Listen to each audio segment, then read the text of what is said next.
Hello, hello, hello. Good evening. I am, while we're starting this, I am trying to make sure that I was able to actually go live on Instagram too. So give me just a moment while I check that because I don't think that's happening. But let's see. All right, go live.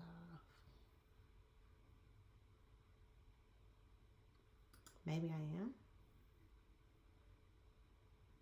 Okay. Good morning. Good evening. Happy New Year. Happy 2024. I do believe that I'm live on Instagram and I think that I am also live on Facebook. So, as you guys come in, if you are joining me, please leave a comment so that I know that you can see what I'm saying. Okay, yeah, I think I'm live on both. Hey, hey, hey, good evening. Let me make sure I'm live on Facebook too. I see the Instagram is going, which I am super excited about because if anybody creates content, you know that you had to have 1 million followers before they would let you stream live from streaming software on Instagram. Okay, so it looks like I am live on both Instagram and Facebook. So hey everybody, welcome to 2024. I'm Sharice Morton. Um, on social media, I am known. I have my handles are MLO Sharice. What I am is a mortgage loan originator, meaning I am the person who does loans. I've got one colleague who, when he introduces me to people, he tells them I am the money. And that is essentially what your mortgage loan officer does, your mortgage loan originator. They are the person who gets your documentation, reviews it, approves it, pre-approves you, closes you. We handle your mortgage loans. So today I wanted to hop on live so that we can talk a little bit about what this process looks like. Every year, people, it's January. Today's January 2nd. But every year, people add buying a home to their list of New Year's resolutions. And I wanted to give you some information about that if it happened to make it onto your list this year. So, I asked a question when I made my post earlier today, and I said, who, give me 1 second, I'm sharing the live.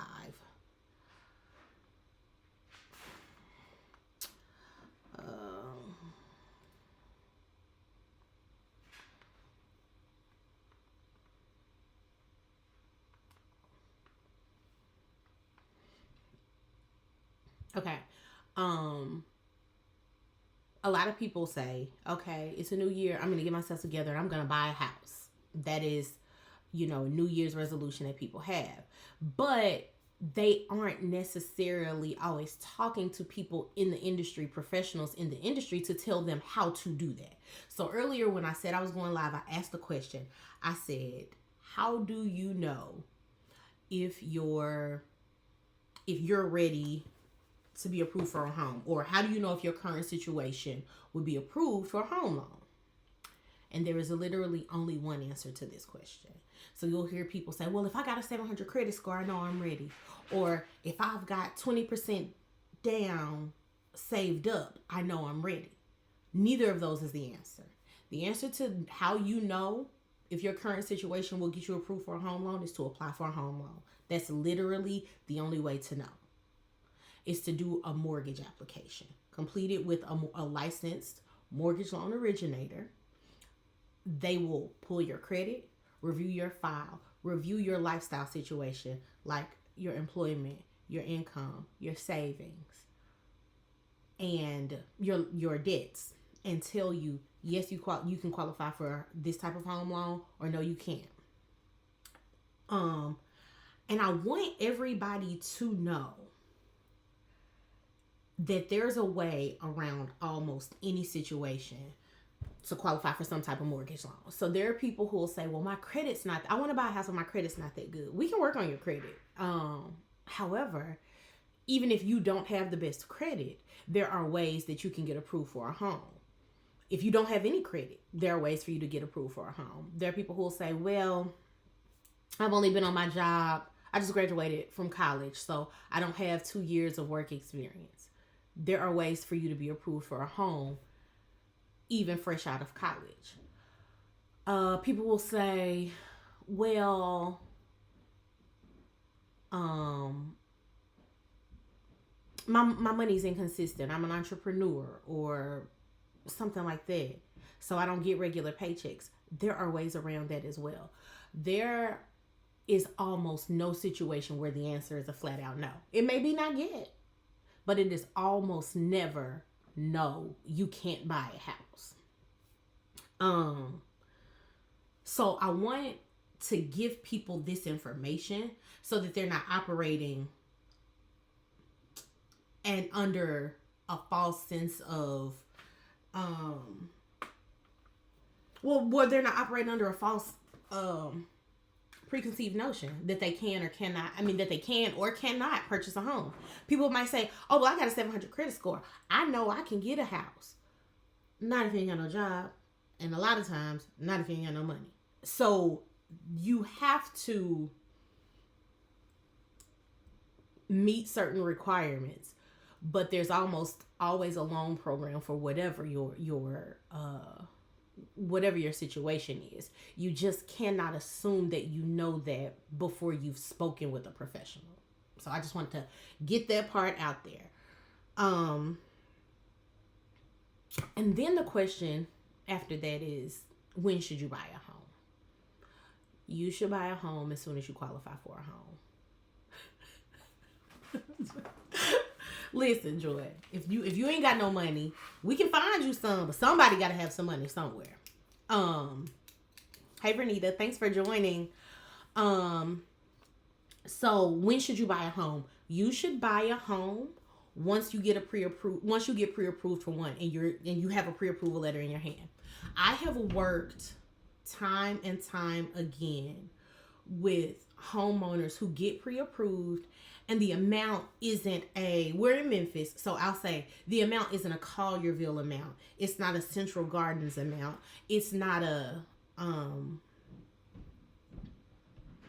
Southwind amount. And so they'll say, well, I'll just wait and I'll buy it when my situation changes.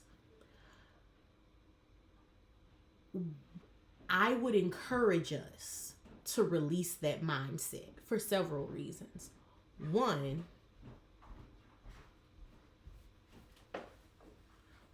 Reason number one is,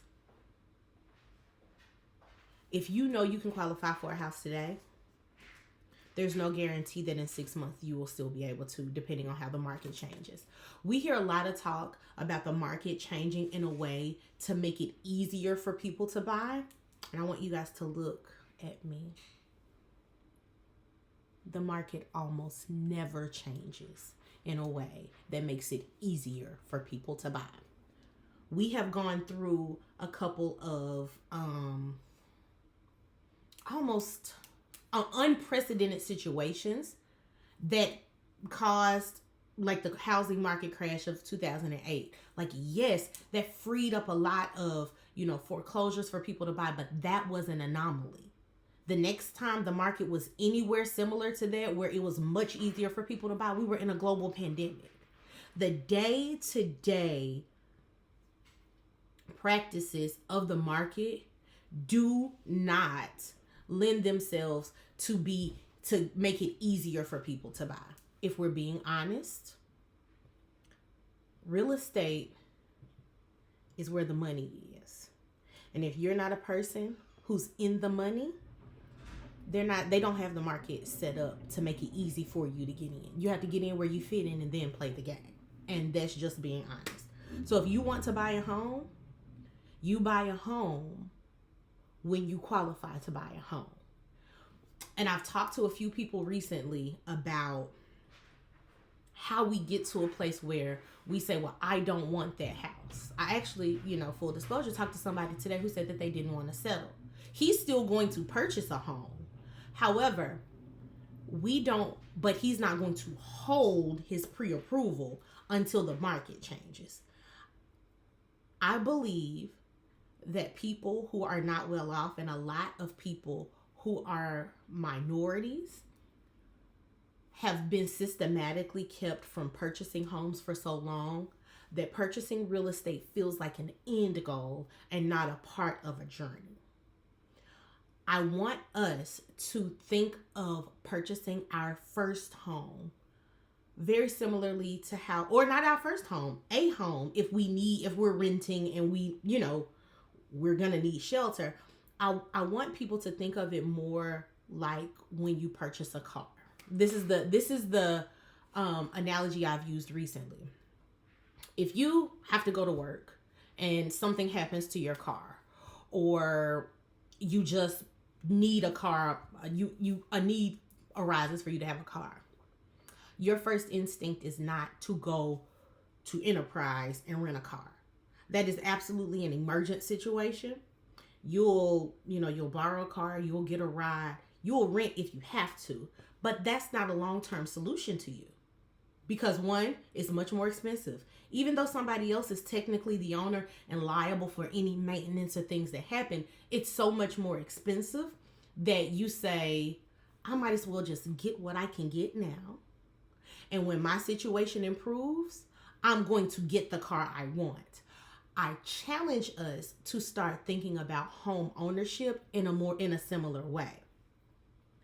If you are pre-approved for a house you get a pre-approved for $200,000, but you've been on Zillow looking at houses that cost $350,000, you get discouraged and you say, well, I'll wait. But what are you waiting for? What do you think is going to happen that makes the $350,000 much more accessible than the $200,000? Are you going to wait 9 months, or are you going to wait 11 months until you pay your car off? Well, how do you know that house is going to be available? And how do you know pricing is even going to stay similar to that when you can buy a $200,000 house today? Unlike cars, as you own your home, it is almost always going to appreciate. So you're not losing value. And when you get to, and what happens is you're accruing equity. So you may buy a house for $200,000 in 2022. You may have bought a house for $200,000 in 2022. By 2030, you've owned your house for 8 years. You haven't lived there forever. You've owned your house for about 8 years, meaning you've accrued 8 years of equity, and your house is most likely appreciated, because that's what we live in, a capitalist society where everything goes up, where the price of things continuously goes up. So not only do you owe less than the $200,000 you bought it for, it might be worth $250,000 now. So you're getting back the $50,000 over what you paid plus the equity you've paid down. So let's say that's another $10,000. Now you have $60,000 to put towards the house you want. Meaning you didn't save and you didn't scramble and you didn't eat ramen for 8 months so that you could get your house. What you did was you leveraged the asset that you had, that you needed anyway, because you had to have a roof over your head regardless. You used that without any real life-changing events to get what you want. I want us to think more about trading in houses than I bought this house and this is where I gotta live forever, or because I bought it, it needs to be perfect. That is not that. If that is your absolute, you can't be swayed on it, go for it. However, it makes the journey to home ownership a lot more difficult than it has to be for you. So I want to free us from the belief that we've got to buy the perfect house the first time we qualify for a house. My husband is an agent, as most people know, and he had a house come up one time, and the lady, she was buying it for her grandson. She said, oh no, we'll just buy it. We don't rent in our family. It is not a thing that they do because they leverage real estate to do what it can do. The same money. I talked to somebody this weekend who is paying $1,400 for an apartment in a neighborhood. Not just because I know y'all hear it a lot. Oh, well, what you paying in rent, you could pay for a mortgage. And sometimes it's like, well, yeah, I pay $900 in rent, and if I was paying that in a mortgage, it'd be somewhere where I don't want to live. So this is not one of those situations because I understand that. She's paying $1,400 in rent, where houses on the same block are absolutely gonna be less than that in a mortgage. So it's not just me being a lender saying, oh, well, you're renting when you could be buying, and not having any context behind it. Like, oh, you're renting for a very low amount. And, the houses that are in the neighborhood are much more expensive. That isn't the case. She told me that if she was late on her rent, she'd owe almost $1,600. The houses in the neighborhood where she rents this apartment are not priced in a way that she'd pay either of those for a mortgage. And so that is what I encourage people to do. Do the application. See what you qualify for. And then connect with a real estate agent who can help you find something in that budget, because it's possible. Okay. So let's talk a little bit about common reasons people say, I don't want to do a mortgage application. 1, I don't want the inquiry on my credit. Why? Most inquiries will cost you, if you lose points, they cost you about 2 to 3 points. If you lose points.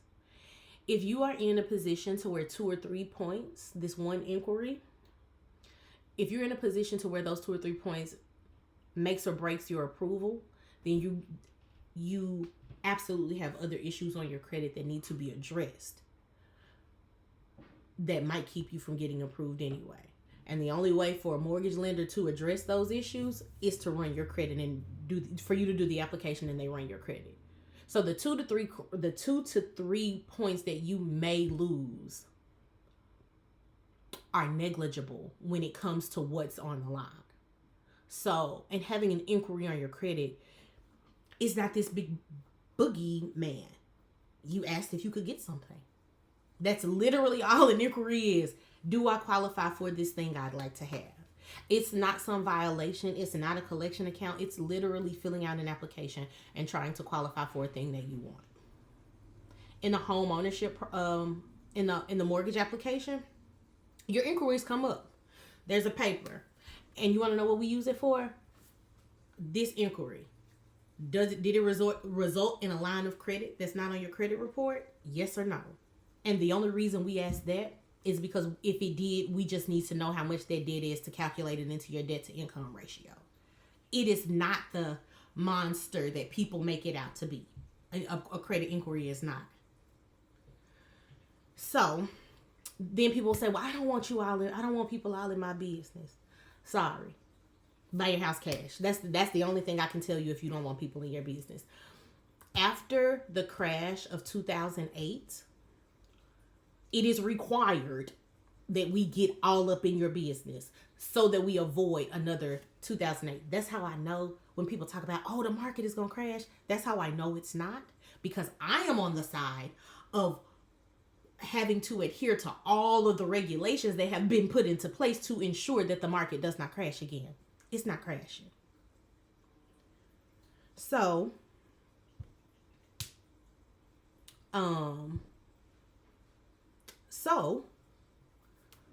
we are not, the market's not going to crash. I know that because I see the regulations that are in place. And the way we find that out is by being all in your business. We are absolutely going to ask if you've worked at your job for 2 years, unless you do a loan that doesn't require employment verification, like a bank statement loan or something like that. But we get all in your business. We want to see your bank accounts. We want to make sure that the money that you have didn't come from illegal activities. This is just what it is. We will ask you where your money came from.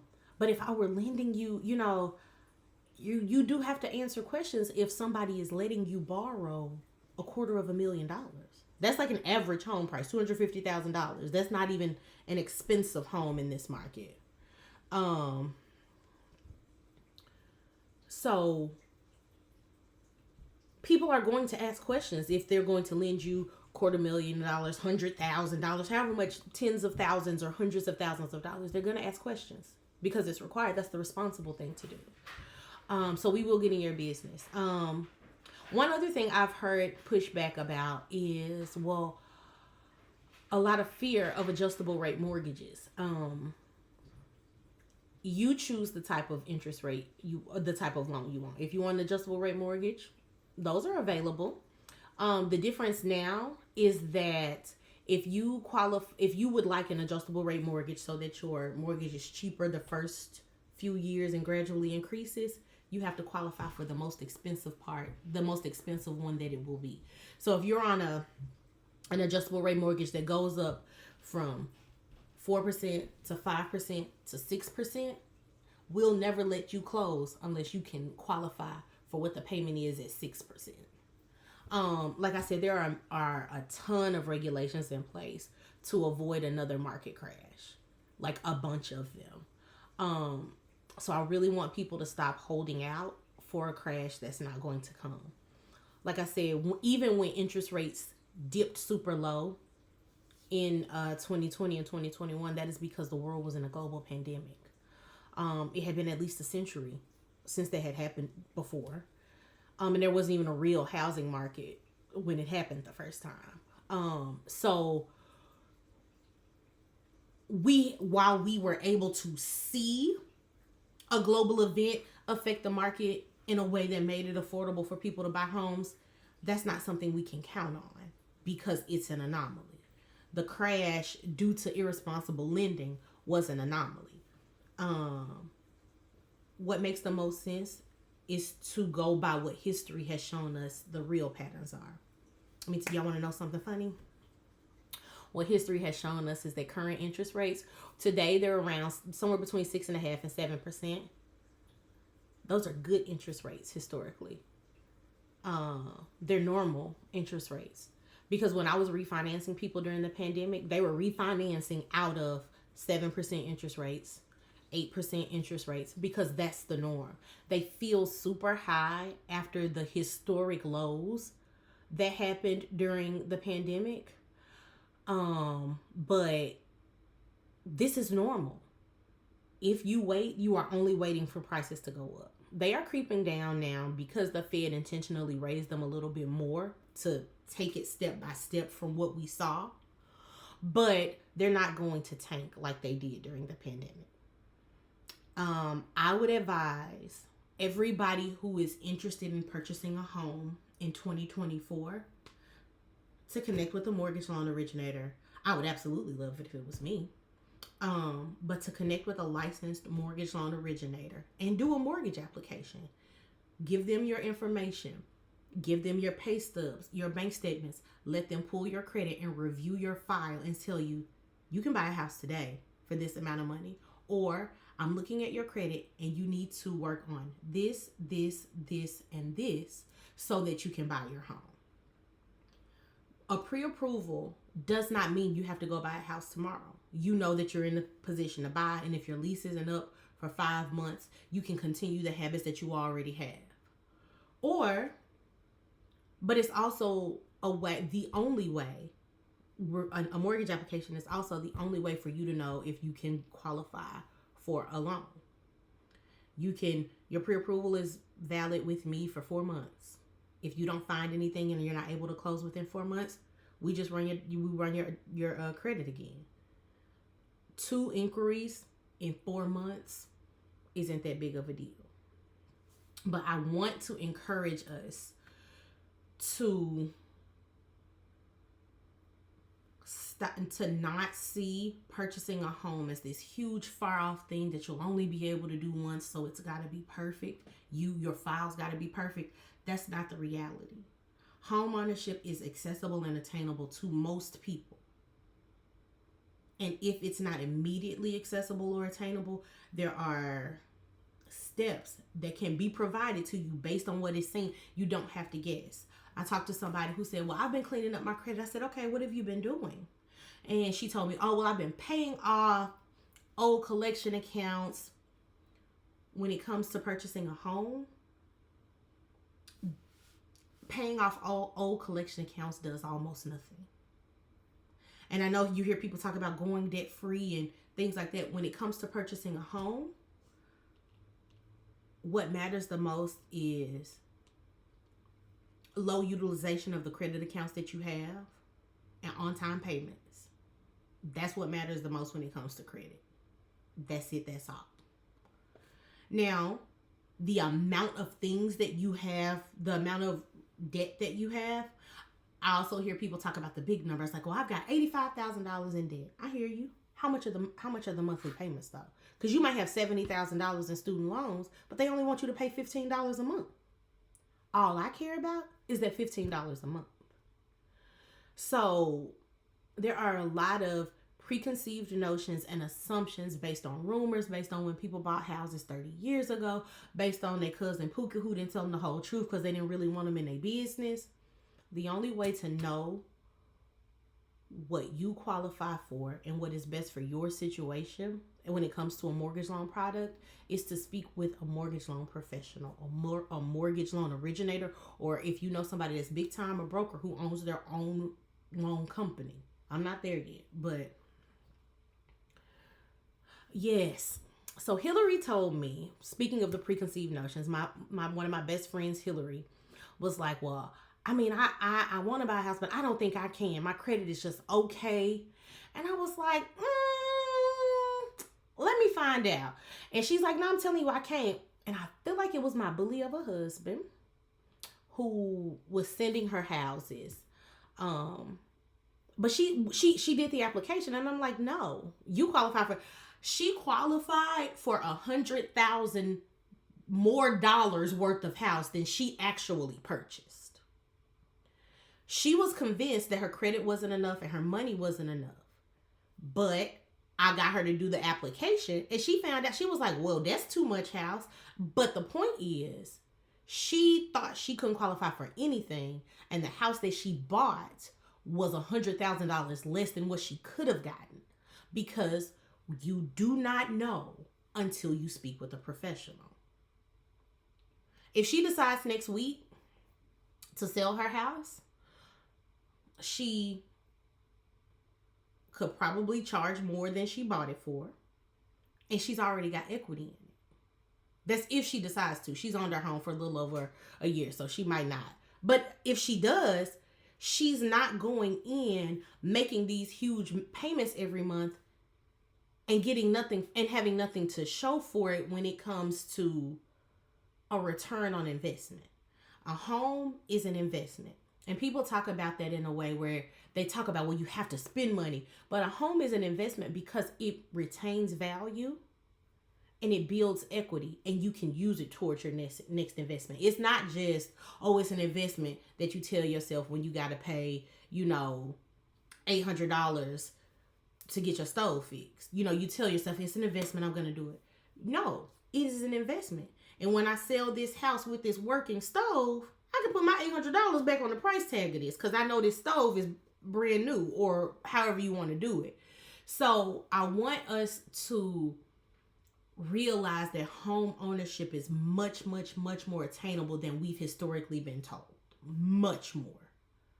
And if you cannot buy the house of your dreams today, but you qualify for a house that you can deal with, I would recommend buying the house that you can deal with and using that to springboard you into buying the house of your dreams in a few years.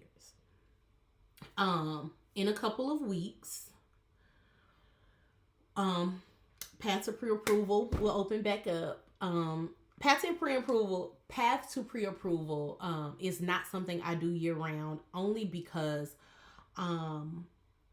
it's almost like an intensive. I am working directly with people with their real files.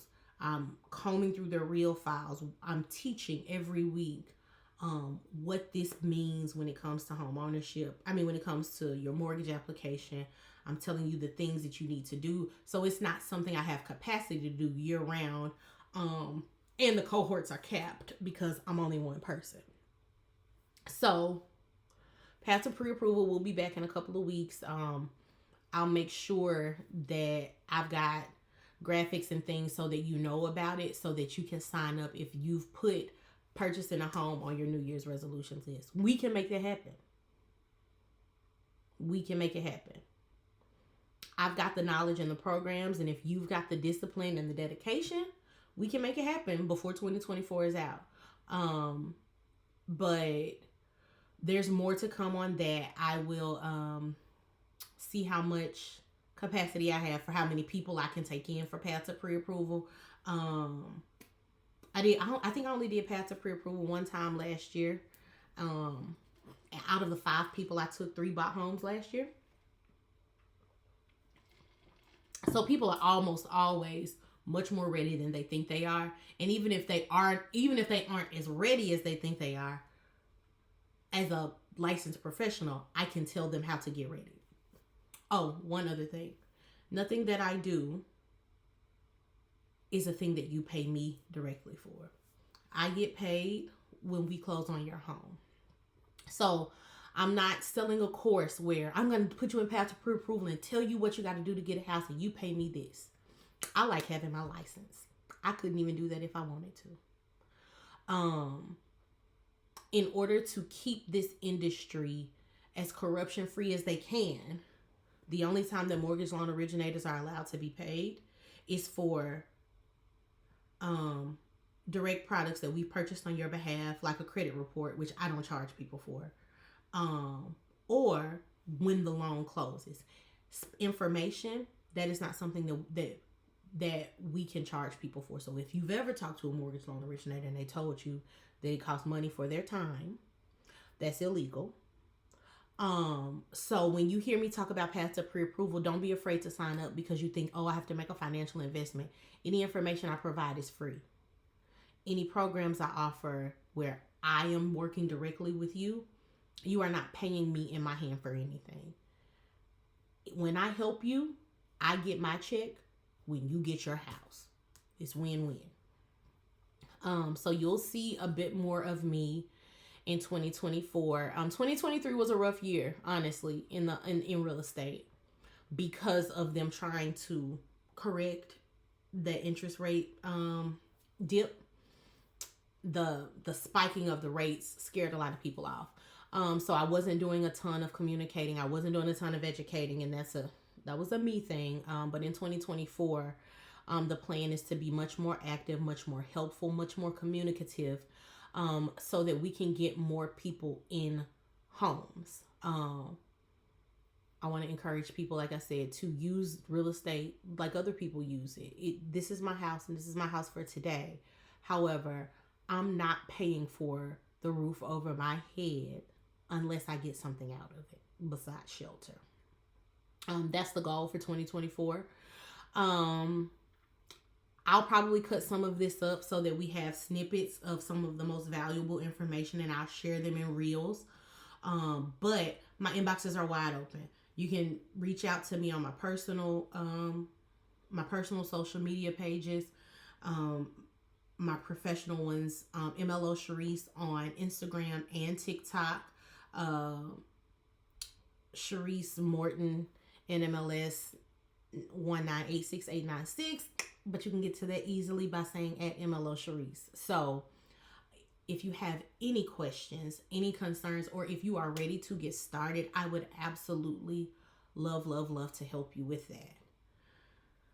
Girl, you ain't finna let nobody buy you no house. Shut up. Sorry guys. That's my other best friend being ridiculous in my comments. But it brings me great joy to share this information with you, because I feel like for so long it's been gatekept, and there is a way out. We are already fighting against racial discrimination, as you know, as we know, when we see these lawsuits and stories come out about banks where they won't lend to Black people, or they won't put branches in minority neighborhoods. They won't print materials in Spanish for Hispanic people. So we are already working against that. I want to also work against the programming that tells us that we can't do this because we can. And I would absolutely love to help you do that. So,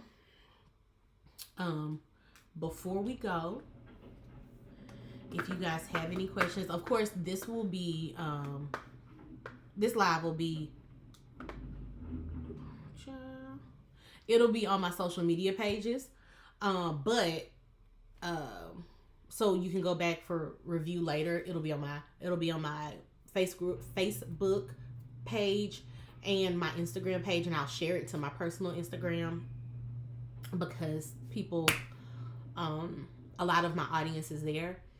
But if you have any questions, do not hesitate to give me a call, send me a text. That information is on my social media pages. My email address is as well. And just reach out to me. And you'll be hearing from me soon. So thanks everybody so much for joining. I will see you next time on the 1st of the month so that we can talk about how to get you from renting to owning. All right, y'all have a good one.